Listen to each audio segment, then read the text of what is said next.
এখানে দেখো পেঁয়াজ, কাঁচামরিচ আর ডিম একসঙ্গে খুব ভালো করে মেখে নিয়েছি, সাথে দিয়েছি একটু লবণ আর হলুদ। আর এখন এর ভিতর দিয়ে দেবো আটা।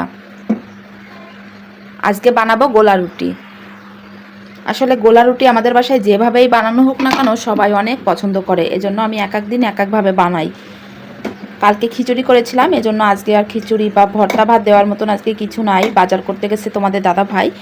আর এদিকে আমি একটু গোলা রুটি করে নিচ্ছি, কারণ গোলা রুটিটা তো পছন্দ করে। এবার দিয়ে দেবো জল, অল্প অল্প করে জল দিয়ে এই গোলা রুটিটা বানাতে হবে। যতটুকু জলের প্রয়োজন আস্তে আস্তে করে দিতে হবে, দিয়ে ভালো করে গোলাটা মাখিয়ে নিতে হবে। অনেকেই বলছে যে শুধু গোলা রুটি বানানো দেখাই, কিন্তু কিভাবে বানাই এই যে ডিম দিয়ে গোলা রুটি, সেটাই আজকের জন্য তোমাদেরকে দেখিয়ে দিচ্ছি। এই যে এভাবেই মেখে নিব আর কি। এই দেখো গোলা রুটির গোলাটা কিন্তু একেবারে রেডি হয়ে গেছে, এখন ভাজি করে নিতে হবে। আর এই গোলা রুটিটা ভাজি করার সময় অবশ্যই একটু তেল দিতে হবে, না হলে কিন্তু গন্ধ লাগবে, যেহেতু ডিম দেওয়া আছে এখানে।